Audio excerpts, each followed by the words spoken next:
Well, hey there, YouTubers. We are in Oklahoma today doing some exploring. This was a fort that was actually meant to protect the Indians. This was a fort for the Indians to protect against the aggressive Indians. It's called Fort Washita, I believe. And the remnants are still back there. We're going to do a little exploring around. So some interesting facts about this place. It was the southern route of the 49ers to the California Gold Rush. And they've got it depicted here on the different routes people would take. There's where we are, Fort Washita, I'm not sure exactly how it's pronounced. And it went all the way through Texas, through New Mexico, Arizona, all the way to San Diego and up. Very interesting. This would have been one of the wagons that was used. This type of wagon. The only thing missing is, you know, the canopy. But this would have been what it would have been like right there. You would have, you know, had the reins in your hands up on the platform, sitting platform, horses in the front, and all your gear, everything you own would be. Yeah, one of the interesting facts was they were talking about how many thousands of people would take off like this and die on the route. Pretty interesting. All kinds of hardships. Wow. But this was the type of wagon that would have been used, something like this. So as you can see, this is a beautiful area. Got a really nice lake down there. A lot of rolling hills.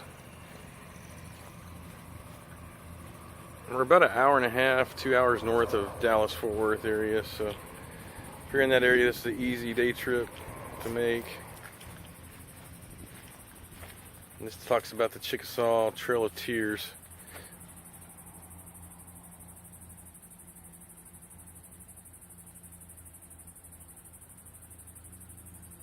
So basically they took the Indians, stuck them here, and it kind of pissed off the Apaches and the Comanches because this was their native ground and their hunting grounds. And so they ended up having to protect the Indians. They moved here because they were being raided.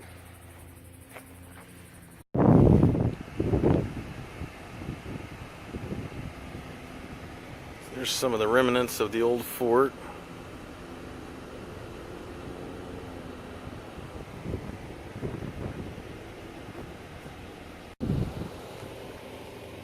Out exploring, and there is here's kind of a map of what there is to do in southern Oklahoma.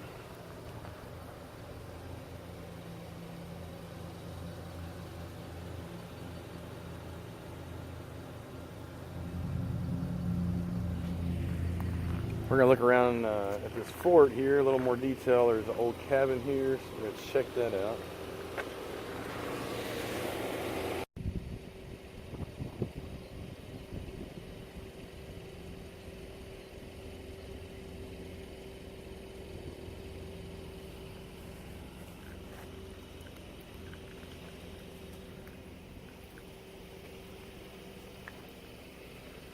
Go in there and look around. It's just furniture and stuff. And some glass. The camera loves glass. Just shows you what it would have been like living here at that time period. I think your shotgun would have probably been by the door and not on the wall, but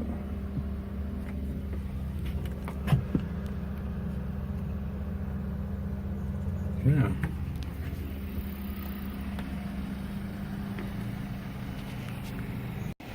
There's actually a good shot of this building. It's almost completely still intact.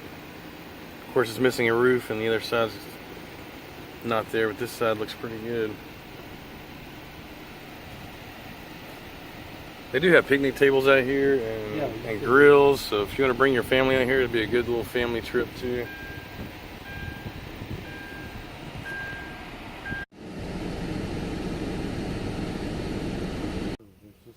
So during the Civil War, of course, Oklahoma was not yet a state. It was a U.S. territory that ended up being controlled by the Confederate states during the Civil War. So there are 200 soldiers buried out here, and there is no markers left, so they're somewhere underneath us in this area. And I do have this this one monument here, this one marker gravestone that says Unknown Soldier CSA, Confederate States of America. So, pretty crazy if you think about it.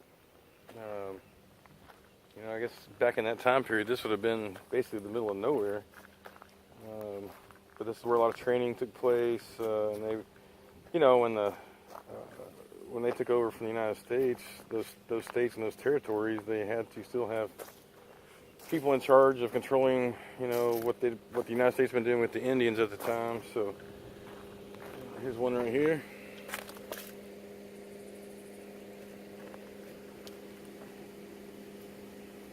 You can tell this is well after. This is 1886. So this has been more Old West time on this particular grave. You can see the Mason sign at the top here. So it was a Mason.